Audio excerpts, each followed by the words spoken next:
Boa noite, pessoal. Mais um dia com o nosso canal no YouTube aqui da Justiça Preta para apresentar mais um programa.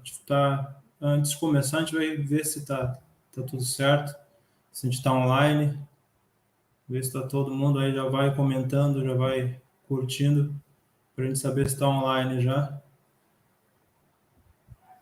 Boa noite, dando um alô aí, compartilhando também com os colegas aí nas redes aí, chamando mais gente aí para dar bastante visualização para a gente compartilhar esse conhecimento hoje. Aqui, a Patrícia Nandara já está com nós já. Vamos lá. A Aline para Claudino também. Vamos lá, o pessoal está online. Então, pessoal, vamos começando então, devagar. Fazer a apresentação. Meu nome é Luiz, eu sou servidor do Judiciário aqui de São Paulo. Hoje nós vamos trazer mais uma apresentação do nosso programa mensal da Justiça Preta aqui no canal Justa Causa, que é o canal de todas as trabalhadoras e trabalhadores do Judiciário de São Paulo.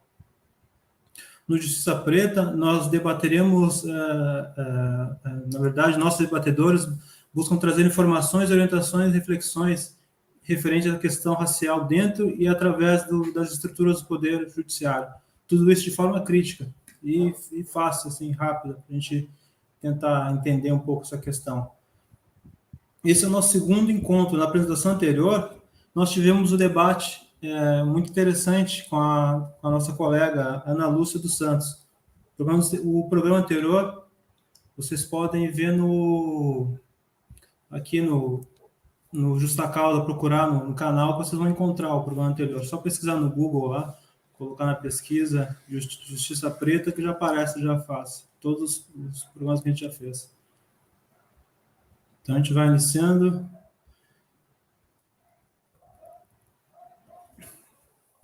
Vamos lá, então. Quero agradecer ainda às pessoas que estão nos acompanhando. E aproveito para pedir o seu like no vídeo e também para que se inscreva no canal Justa Causa. Um canal de formação e informação, a partir de um olhar da classe trabalhadora de seus militantes sindicais. Lembrando que vocês podem deixar comentários aqui que a gente vai ler durante a live, dúvidas, questionamentos, vocês podem deixar no chat, e a gente vai discutindo isso no decorrer do nosso programa.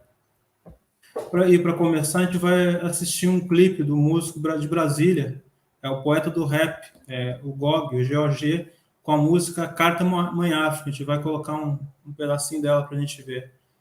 A Carta Mãe África. Colocar, pessoal. Pedir para nosso apoio colocar.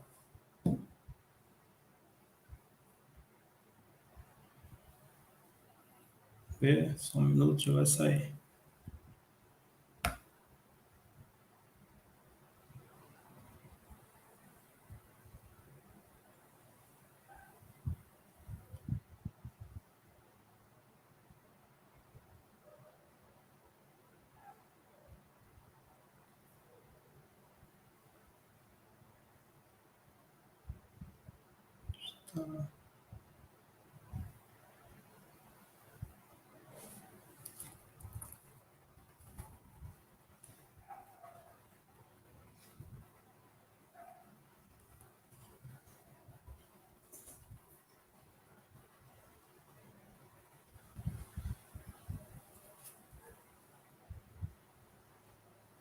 Acho que está mudo, né, pessoal? Vamos ver.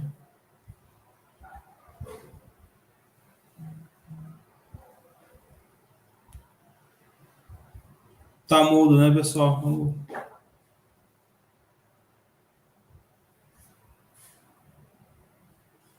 Ficou mudo o vídeo. Com problemas técnicos aqui, pessoal. Isso acontece. Ao vivo é assim. Acho que deu alguns problemas técnicos aqui, mas a gente tenta colocar no final da live e vamos tocar o barco. Deixa eu colocar no final, então, esse problema técnico.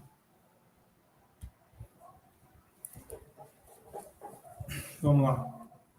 E hoje, no nosso encontro de hoje, a gente vai ter o debatedor, o nosso colega Adeildo Villanova. Ele é assistente social no Judiciário de São Paulo, mestre em Serviço Social pela Unesp, Unifesp e diretor da ASP TJSP. Ele vai falar sobre a luta antirracista no Tribunal de Justiça. Aí, deem as boas-vindas ao nosso debatedor. Seja bem-vindo, Adeildo.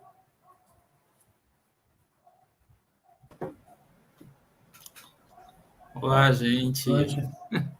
Boa noite, tudo bem? Obrigado aí, Luiz, pela essa introdução aí, né? Eu acho que, infelizmente, a gente teve um probleminha aí para apresentar o vídeo, mas aí Ao vivo, né? A gente tenta resolver e no final a gente traz, porque eu penso que é um vídeo interessante. O Gog é um grande rapper de Brasília que... Se você consegue colocar agora, Fernanda, então acho que agora foi, Luiz. Vamos ver se dá certo. Então. Daí Vai ser legal, vai ficar legal, pessoal. Pode acompanhar.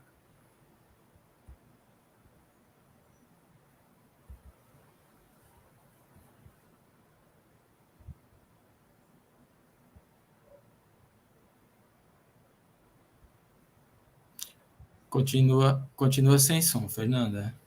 Sim. Tá funcionando até agora, né?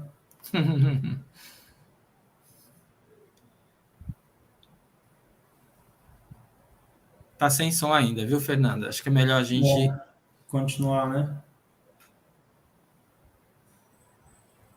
Tá. Então, acho que a gente pode continuar. Bom, Fernanda, se você conseguir resolver alguma coisa, você chama a gente volta, porque não tem problema se o vídeo entrar no meio da nossa conversa, porque ele tem tudo a ver com a nossa conversa de hoje, então não tem problema. Ele vai fazer parte integrante aí para ilustrar a nossa conversa, tá? Fica tranquila. E mesmo que não der certo, não tem problema, porque eu acho que o mais importante também é o nosso debate, a nossa conversa aqui, e vamos seguindo. Então, primeiro, né, boa noite a todos, todas e todes. Quero agradecer aí mais uma vez a participação nessa atividade do Justiça Preta, né, um programa aí que a gente tem buscado levar aí para trazer debate e reflexão sobre a questão racial no campo da justiça, do judiciário, mais especificamente, que é a área que a gente atua, né? Então, hoje eu recebi aí a incumbência de discutir, de falar um pouco sobre a questão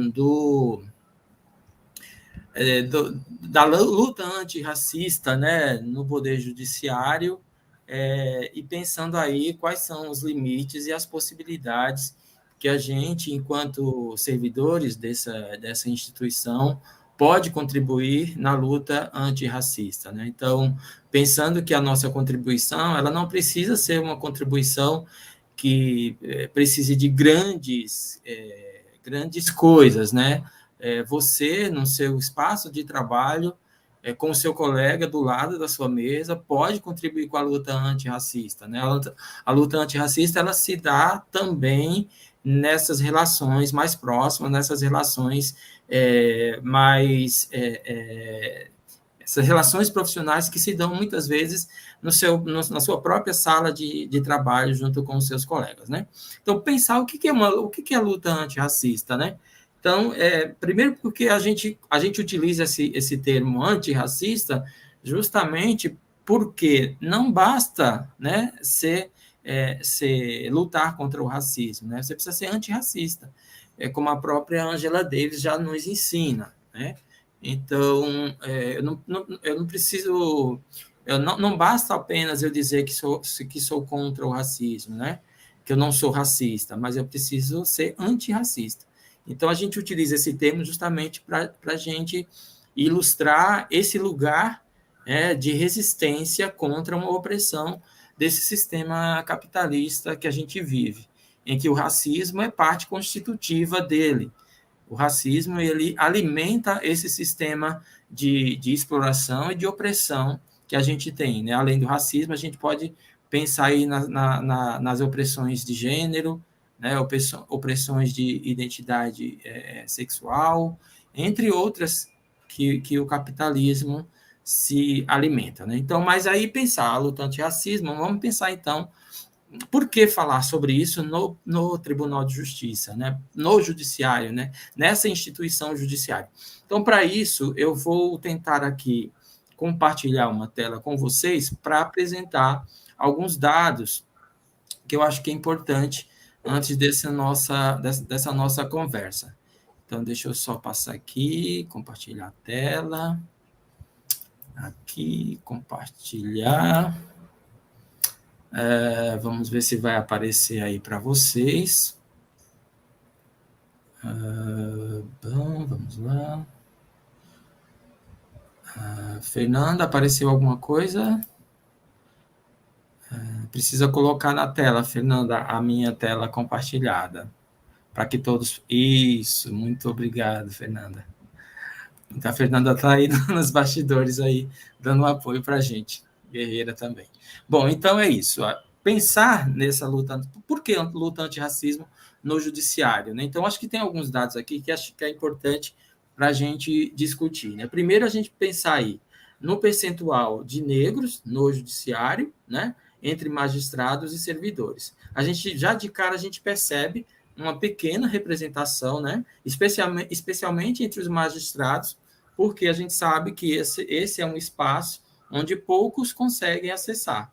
E se for negro, então, pior ainda, né? Não, é um espaço quase que inalcançável aí para a população negra. Veja aí a baixa representatividade que existe nesse espaço. Quando a gente passa para os servidores, de um modo em geral, a gente percebe aí que há um aumento, né, de alguma forma, nesses espaços. Agora, pensar nessa representação, quando a gente fala dos magistrados, tudo bem, a gente está vendo que os cisnegros estão, automaticamente, quando a gente fala magistrado, a gente vê que eles estão num espaço privilegiado, num espaço de poder privilegiado. Mas quando a gente fala entre os servidores, a gente está falando de várias funções. E, certamente, esses percentuais, eles aparecem justamente em funções menos, digamos assim, que não exigem uma maior qualificação, digamos assim, né? Então, eles acabam ficando nas funções menos privilegiadas, de menos importância nessa instituição aí que a gente tem.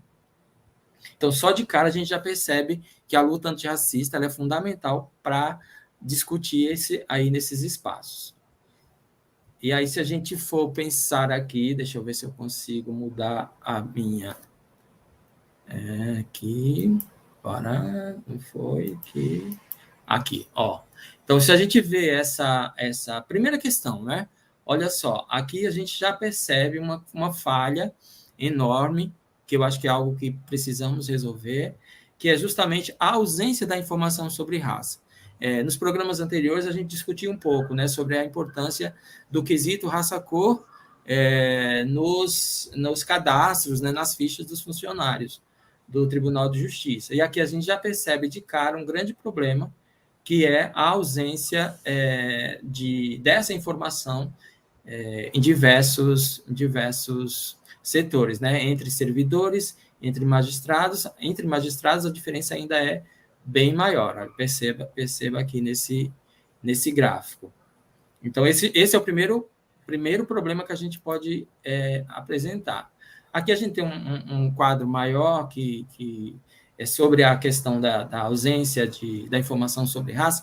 Nós estamos aqui no estado de São Paulo, então aqui a gente, pensando aqui o estado de São Paulo, perceba que aí de vários tribunais, né, eleitoral, estadual, se a gente for procurar aqui o estado de São Paulo, por exemplo, ele tem aqui, ó, 92,8% a gente já vê que não há a informação na ficha das pessoas. Então, ele está ali, ó, no quinto lugar, com a ausência dessa informação.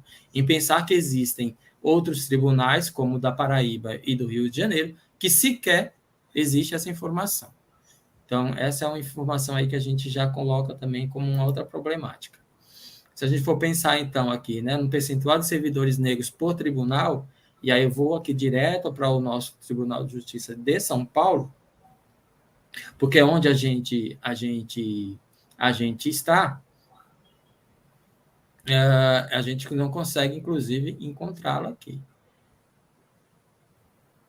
Então, olha, vejam a questão. Ele é tão...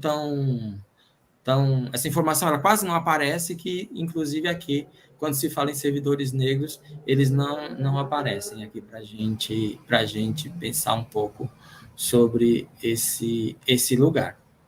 Então, vejamos. E aí, quando a gente pensa em percentual de servidores negros por tipo de vínculo, né, a gente olha, essa partezinha marrom aqui, que a gente está vendo, ela se refere aos negros, né? Esse marronzinho mais claro aqui, e o outro aqui é brancos, né?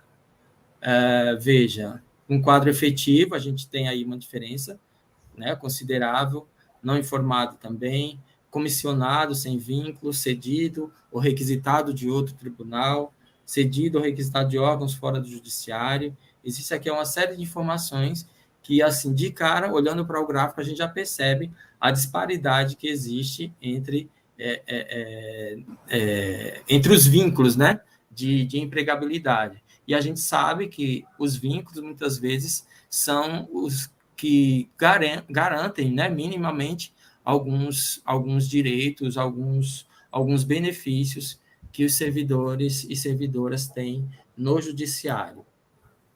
Se a gente for pensar na questão, né, do cargo comissionado ou cargo em comissão, a gente também já vê aqui uma diferença considerável, né, aqui entre negros e brancos. A gente já percebe cargos em comissão, a gente sabe que são aqueles cargos chamados cargos de confiança, né? Então a gente já percebe que há um percentual muito maior de brancos que ocupam esses cargos, né?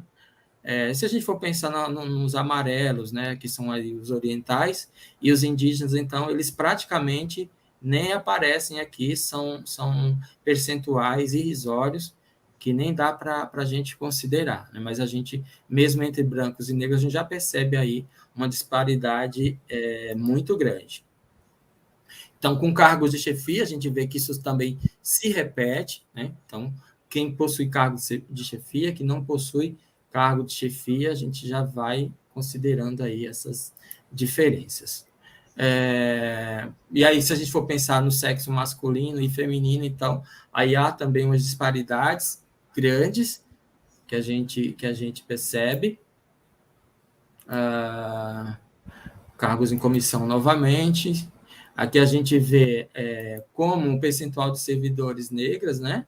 Eles conseguem aqui. Aí, quando a gente pensa na questão das cotas, nas leis de cotas que a gente tem, a gente percebe que há uma dificuldade muito grande ainda, né? De estabelecer essa política de cotas nos tribunais, especialmente quando a gente está falando aí dos servidores e dos magistrados. Bom, mas eu quis trazer isso aqui, deixa eu só parar aqui, era mais para a gente, pronto, era mais para ilustrar um pouco essa conversa que a gente vai ter aqui, né, que a gente está tendo aqui nesse momento.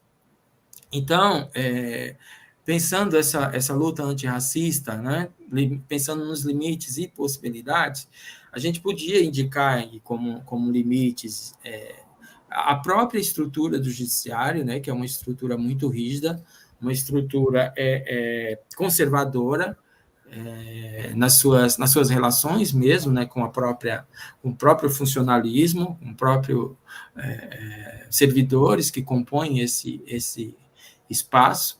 É uma instituição tradicional, né, uma das mais antigas aí desde a fundação do Brasil, desde a colonização do Brasil, né, se a gente for pensar, é uma das instituições mais antigas, né? E aí, pensar essa luta antirracista, a gente precisa pensar, né, como a gente colocou, sobre a questão dos servidores, mas também pensar de como a população acessa esses espaços, né? Então, que população é essa que a gente está atendendo? Em que espaços elas estão inseridas? Como aparecem para o judiciário, né? Se a gente for pensar no próprio encarceramento em massa da população negra, a população negra acaba acessando o judiciário por esses meios. Sabemos, não é novidade para ninguém, que existe uma política, uma seletividade do sistema de justiça, onde a população negra acaba sendo as vítimas, né, dessa força policial, dessa força de segurança. Haja vista aí os casos mais recentes de assassinato de homens negros, né, que foram vítimas, né, da ação policial que resultou na morte, né, no assassinato, na verdade, dessas pessoas. Então, são questões aí que a gente pode trazer e são questões que a gente precisa pensar, precisa refletir por que isso acontece, né? Então, essa ação policial seletiva, racista, acaba fazendo com que essa população negra acesse o judiciário por esses caminhos e não para buscar, né, os seus direitos no judiciário. Então, são informações, são dados que a gente precisa trazer para vocês entenderem por que a gente está reivindicando essa luta antirracista no interior do Tribunal de Justiça, né? A gente falou aqui da falta de acesso à população ou o acesso de uma forma distorcida, né? Então, se a gente for pensar mesmo nos casos, eu sou assistente social do judiciário, os casos que a gente atende, por exemplo, né, quem é essa população que a gente atende no Tribunal de Justiça?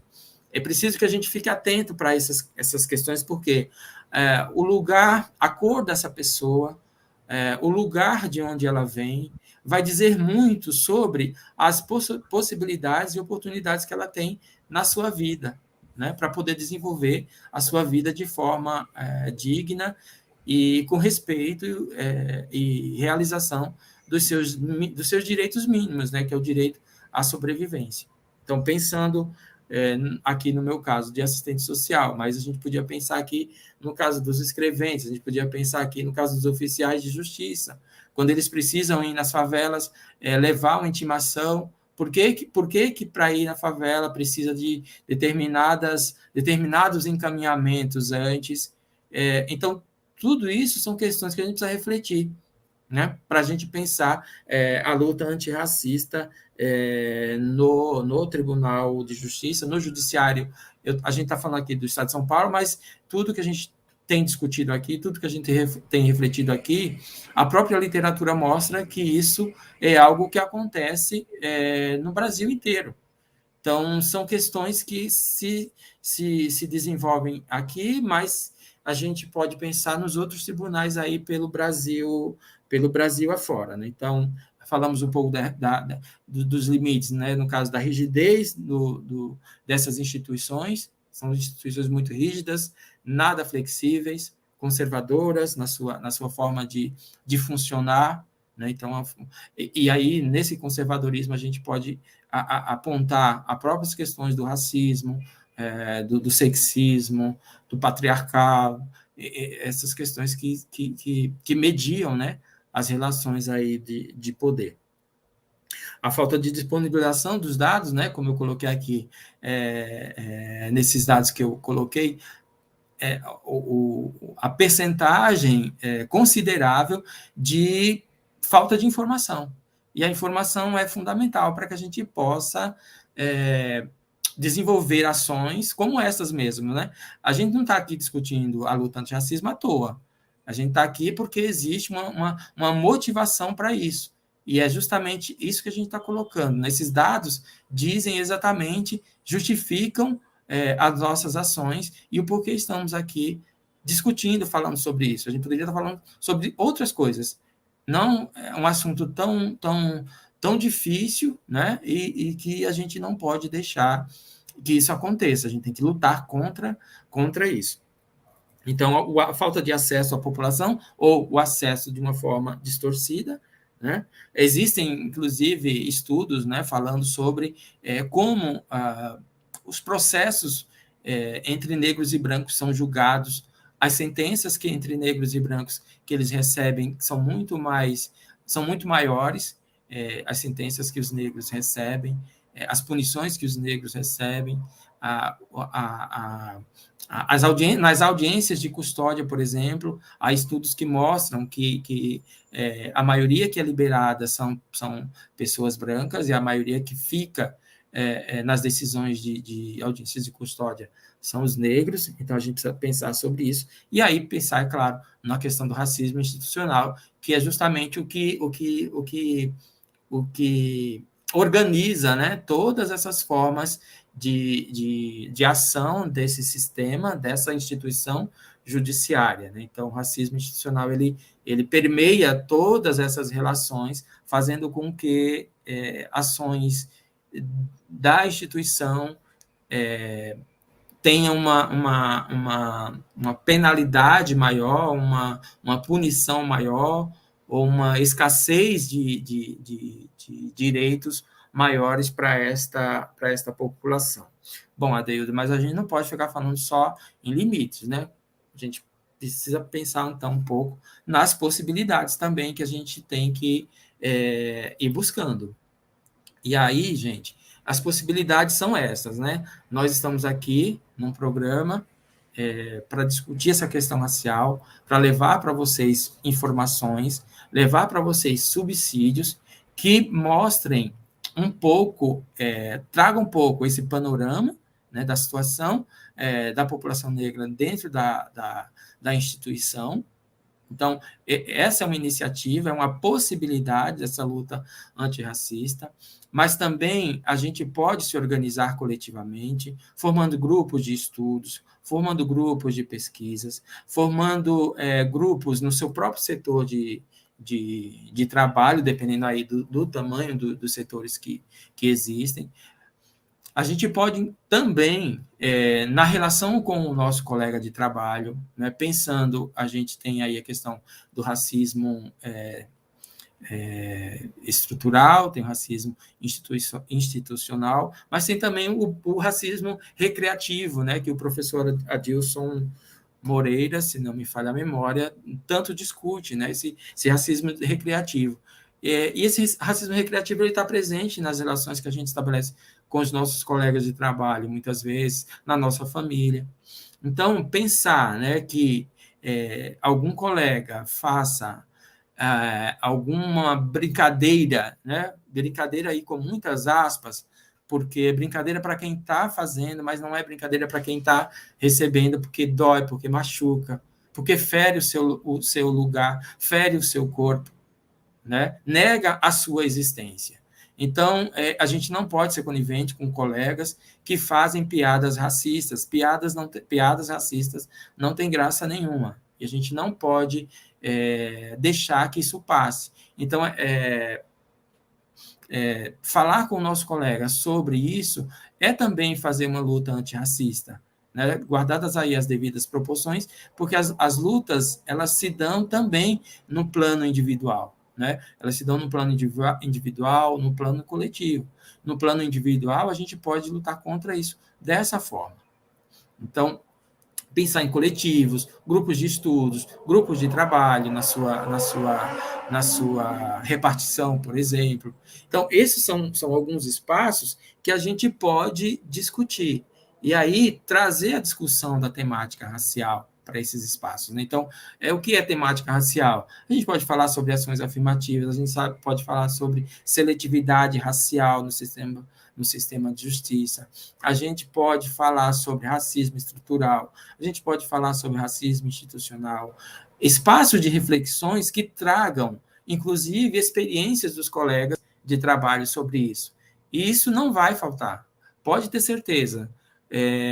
Se a gente juntar uma rodinha de amigos, de colegas de trabalho para discutir isso, experiências racistas, né, sofridas pelos colegas negros e negras, não faltarão. Isso eu tenho certeza.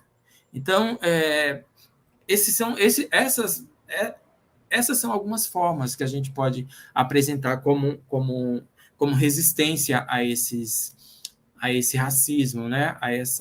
a essa luta antirracista que deve se dar no interior da instituição, para que isso vá ganhando pernas, vá ganhando capilaridade, e que isso se torne um discurso natural entre as pessoas, que a gente possa, em qualquer espaço que a gente tiver, discutir a questão racial e não ser conivente com algumas posturas racistas dos nossos colegas e das nossas colegas nos nossos setores de trabalho. Estudar é sempre importante. A ideia desse programa aqui é justamente trazer informações. É claro que aqui ninguém vai contemplar, né, ou dar conta de toda o espectro aí das discussões sobre o racismo, né? Mas aqui a gente está trazendo algumas pitadas, né, algumas provocações para que a gente discuta essa temática nos nossos espaços de trabalho, né? Não dá para a gente achar que é natural piadas racistas ou qualquer coisa que o valha, né? Então, eu penso que é isso. Eu vou talvez aí a gente possa abrir para o debate, as pessoas que estão aí nos assistindo, trazer alguma informação, trazer algum questionamento, alguma reflexão, que a gente possa conversar com vocês, porque o intuito desse programa é esse, né? É conversar com vocês, trocar ideia, e não ficar aqui somente a gente falando. As nossas falas aqui é mais no sentido de provocar vocês a fazer suas reflexões também e trazer questionamentos sobre isso, e na medida do possível a gente vai tentando trazer informações, né? Buscar orientações, porque também essa é uma temática que ainda carece de muito debate, carece de muita reflexão, especialmente no Tribunal de Justiça, e aí eu estou falando no Tribunal de Justiça do Estado de São Paulo, mas certamente é uma carência também dos tribunais de justiça aí de todo o país. E não só nos tribunais de justiça, né, mas na maioria das instituições, né? Até nas escolas a gente não tem esse debate da forma como deveria ter. Então é isso, Luiz. Eu acho que se tiver alguma questão para a gente discutir, se você quiser também trazer algum questionamento, algum comentário, acho que é importante o debate aí para a gente continuar. Sim, a gente tem aqui os comentários aqui dos nossos colegas aqui que estão assistindo. Deram boa noite aqui, a Patrícia, para constar na live aqui, a Aline Pra, Claudino, Fábio Gomes aqui, nosso colega, nosso Jubes, Anderson Henrique, Dana Lasco, que aqui colocou aqui a gente, muito boa essa iniciativa. Essa iniciativa aqui da Sojubes para que ceder esse espaço que foi onde a gente começou esse projeto aqui.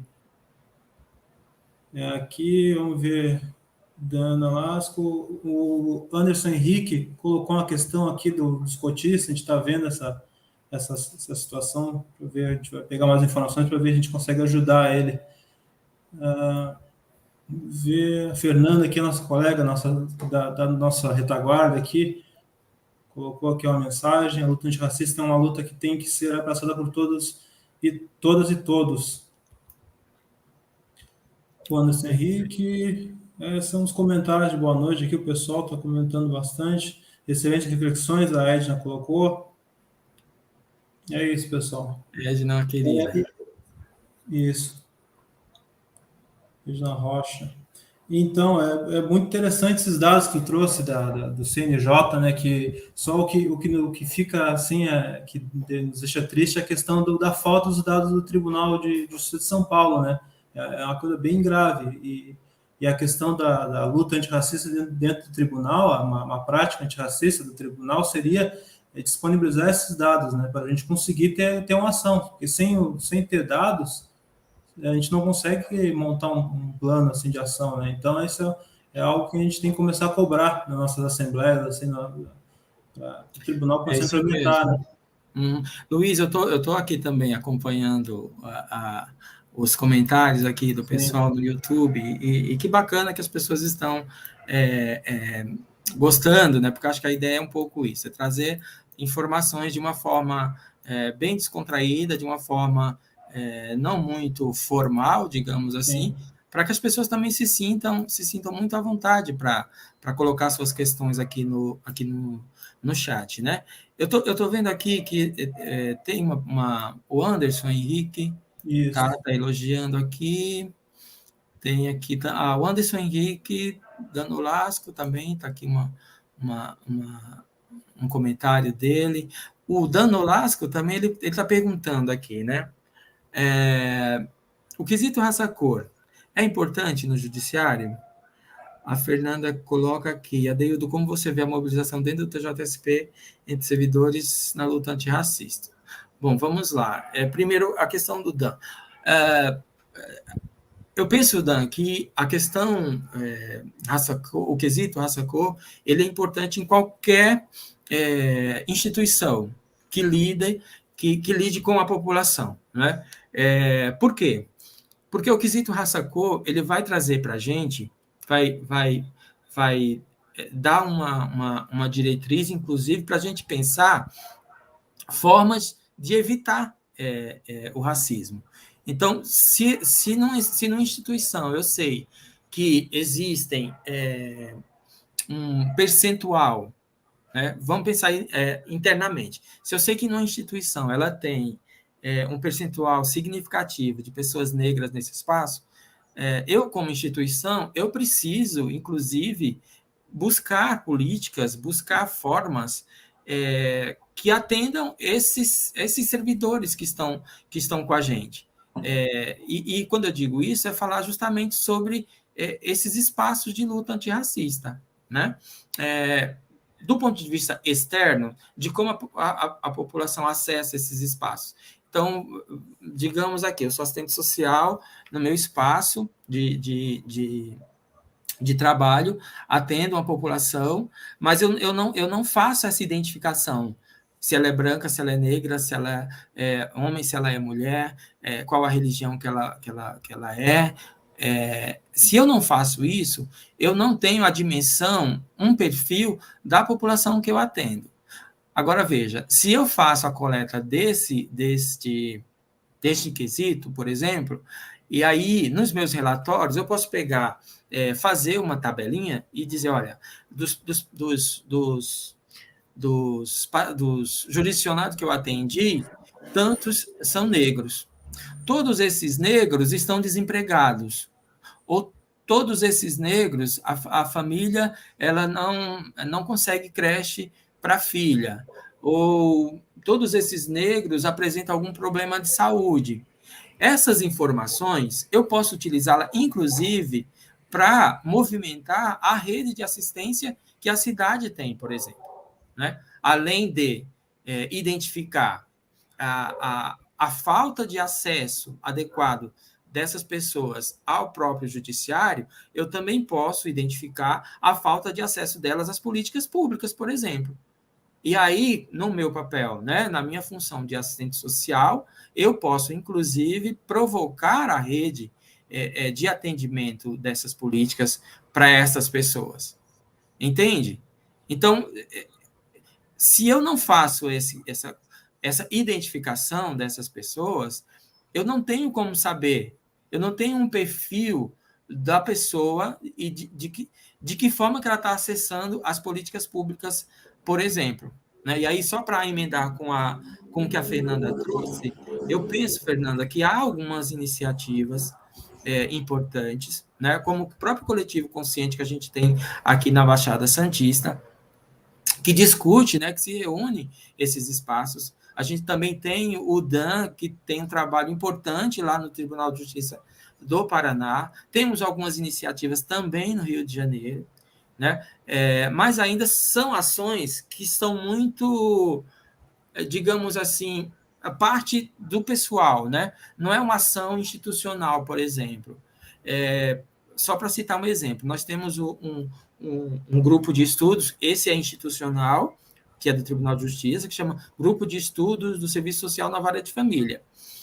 Esse grupo de estudo, ele não é um grupo que está direcionado para discutir as questões raciais, mas por algumas pessoas que integram esse grupo serem sensíveis à luta antirracista, essa temática entra nas discussões do grupo. Então, o grupo vai falar de vara de família, mas ele não vai falar só da vara de família, vai falar da família e o perfil que essa família tem. Percebe? Mas a gente vê que isso são iniciativas muito pontuais e que partem de pessoas que estão na luta, que estão na militância, no ativismo antirracista. Então, infelizmente, são ações ainda que não estão no nível institucional. Mas institucionalizar a luta não é legal. Depende muito do que a gente está chamando de institucionalização.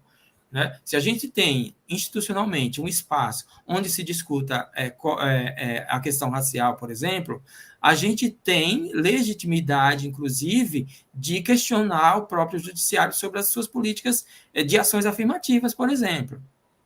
Coisas que coletivos independentes podem até fazer a pressão, podem até trazer a discussão, né?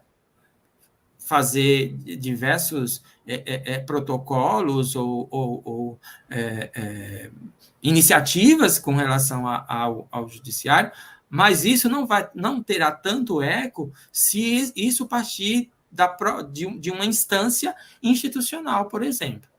Então, eu penso que a gente precisa trazer essa discussão de modo institucional, onde a instituição garanta esse espaço de discussão e que seja um espaço que possamos debater e formular políticas para que o Tribunal de Justiça adote nas suas políticas internas. Mas, assim, eu penso que eu sou otimista.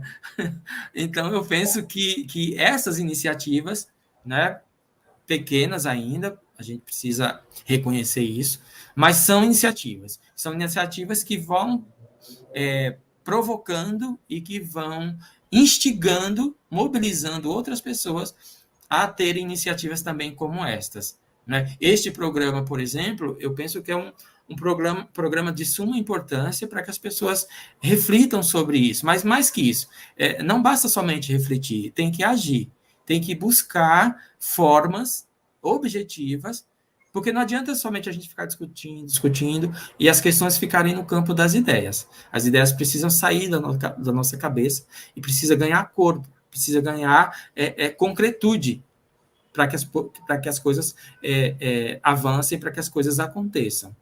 Tá? Mas eu penso que é isso. São iniciativas ainda muito, muito pequenas ainda, mas são iniciativas muito importantes para a gente, para a nossa luta antirracista, que a gente não pode descuidar e deixar de dizer, né, que o racismo não pode existir. Racismo não faz parte da sociabilidade, não deve fazer parte da sociabilidade. Tanto o racismo quanto tantas outras opressões que esse sistema capitalista nos impõe. Sim. Né? E para isso a gente precisa lutar por uma sociedade diferente desta que nós vivemos. A gente precisa saber disso. A luta contra o racismo, ela é uma luta contra esse modelo de sociedade que a gente vive. Sim. É isso. Eu não sei se tem mais alguma coisa aí, Luiz. Vamos ler, tem mais uns comentários aqui. Tem o comentário da Patrícia Dandara, que é a impressão que ela tem. Para mim, que o problema do racismo, tanto no judiciário como na nossa sociedade em geral, é a falta de informação. Não temos uma educação antirracista, muito ao contrário, o racismo não existe, é mimimi, dito por alguns aí, né? Aí a Rosângela também colocou aqui, boa noite, pessoal, ampliar a luta antirracista é essencial. Aí, bem-vindo ao debate. Estou aprendendo muito, na Lasco colocou, A Edna Rocha colocou aqui também, a identificação do quesito raça-cor seria extremamente importante, seria de extrema importância para o nosso trabalho em todas as varas que atuamos. É um É isso desafio, né? mesmo. É isso mesmo, Edna. É um grande desafio. E é um desafio que assim, é um desafio constante, né? Porque é, implantar esse quesito também é uma tarefa bem difícil, né? Mas é necessária, é fundamental, para que a gente possa traçar o perfil das pessoas que a gente atende e, a partir daí, saber exatamente quem é que está tendo acesso ao quê e de que forma está tendo acesso. Então, não podemos descuidar disso.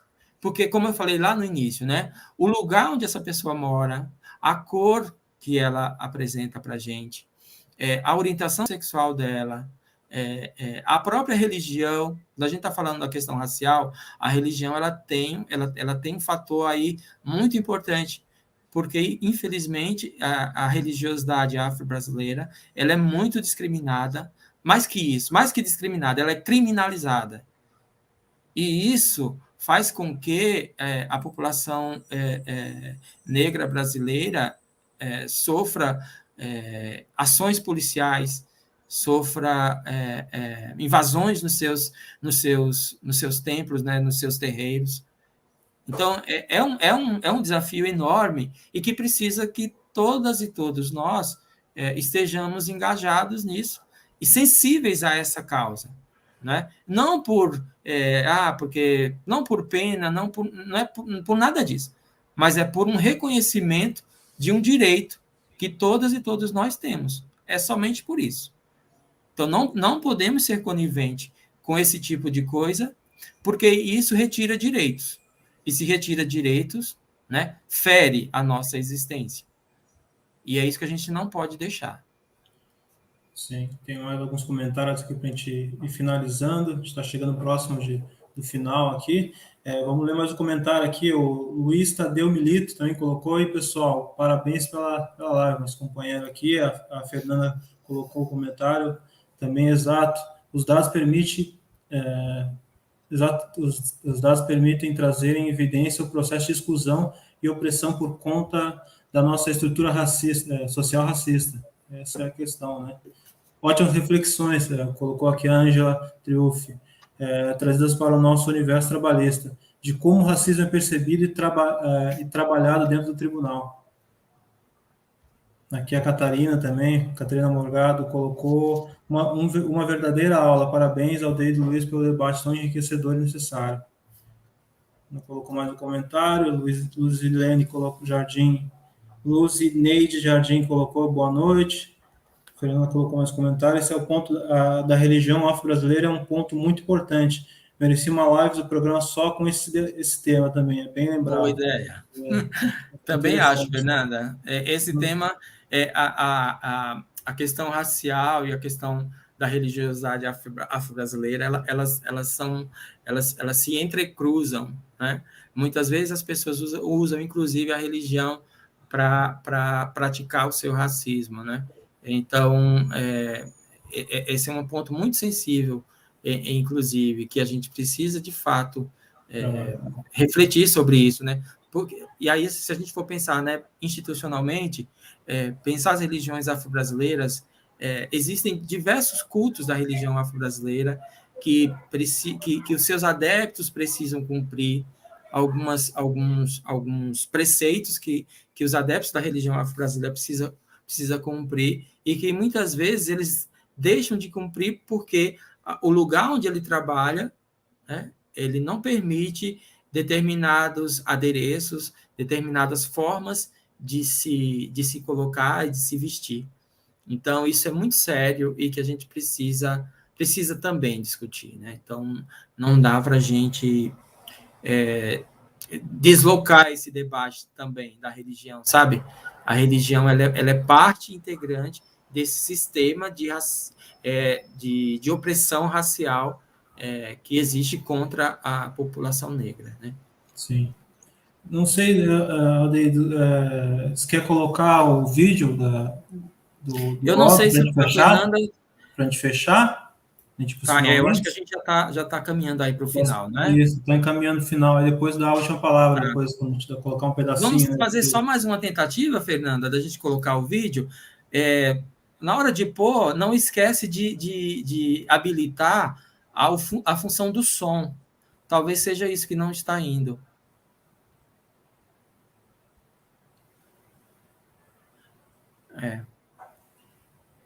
Continua sem som, Fernanda.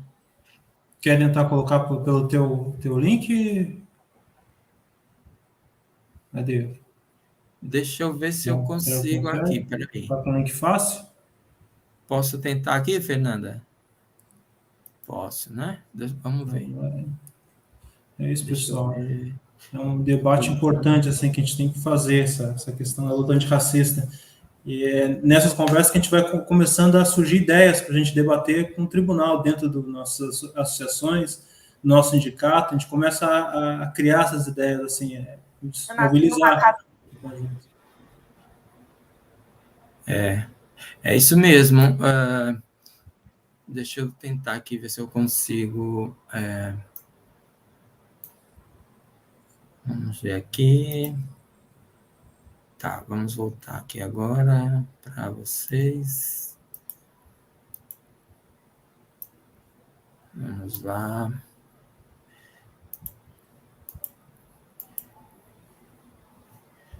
Só um minutinho, deixa eu tentar aqui. Vamos ver se a gente consegue. Peraí, Adeildo, acho que eu consegui agora. Resolvi. Conseguiu? Deu. Vamos lá, então. Vamos ver.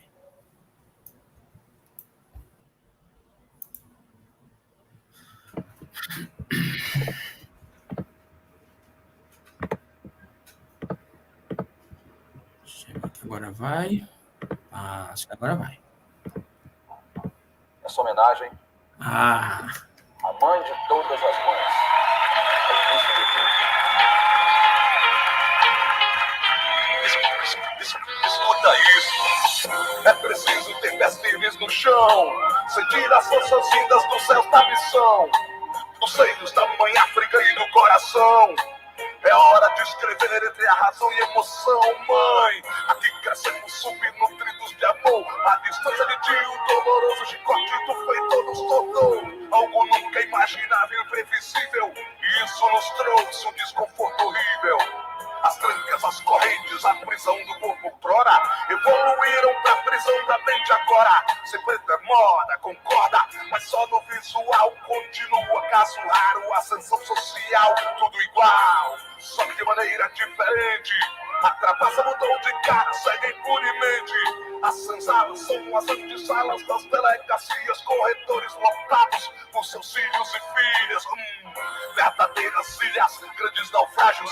A falsa abolição fez altos estragos, fez acreditarem em racismo ao contrário. Num cenário de estações como ao Calvário, heróis brancos, destruidores de quilombos, usurpadores de sonhos seguem restando. Mesmo separado de ti pelo Atlântico, minha trilha são seus românticos cânticos, mãe. Me imagino arrancado dos seus braços, que não me viu nascer em meus primeiros passos. O esforço é o que tenho na mente do teu rosto por aqui, de ti. Falo muito pouco e penso, qual foi o erro cometido? Por que fizeram com a gente isso? O plano fica claro, é o nosso sumiço. O que querem os partidários visionários disso? Eis a questão, a maioria da população tem etofobia, não valia sem vacinação. E o pior, a triste constatação, muitos irmãos patrocinam vilão de várias formas, oportunistas sem perceber, pelo alimento, fogo e sede de poder. E o que menos querem ser e parecer alguém que lembre no visual você, porque a carne mais barata do mercado é a minha.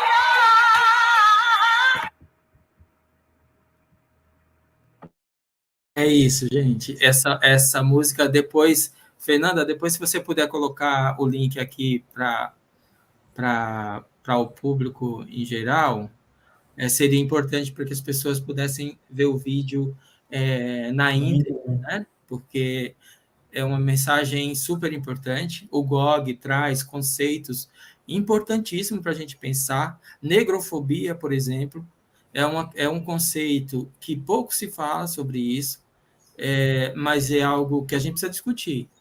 Por que as pessoas detestam tanto os negros? Por que será que as pessoas detestam tanto os negros? A gente precisa discutir isso. Não dá para a gente deixar isso passar batido.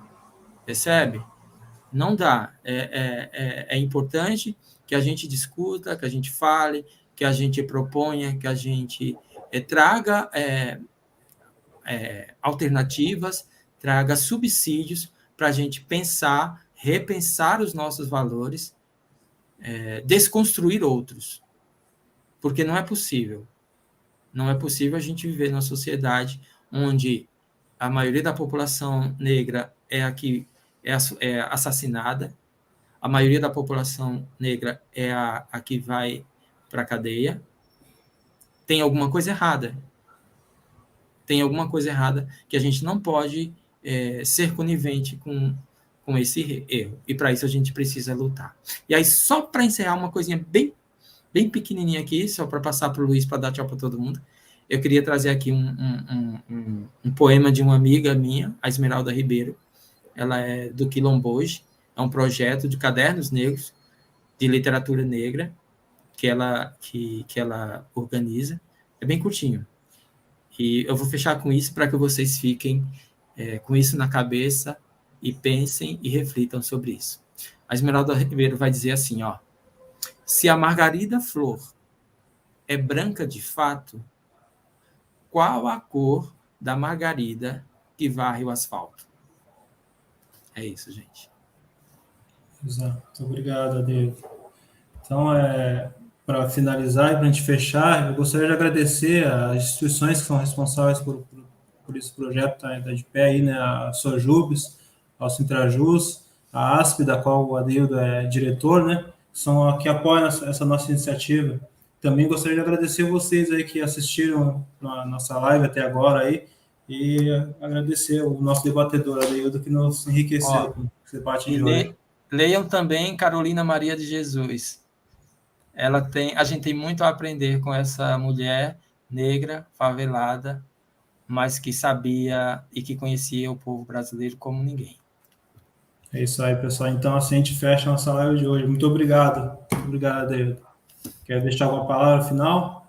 Não, só agradecer mesmo pela oportunidade de estar aqui com vocês e poder discutir essa temática que me é tão rica e que me acompanha aí desde a minha graduação, discutindo essas questões. Beijo aí para todo mundo que assistiu também. E mês que vem a gente está de volta aí com mais uma temática super importante para a gente discutir aí. Beijo. Isso aí. Até a próxima, pessoal. Um abraço.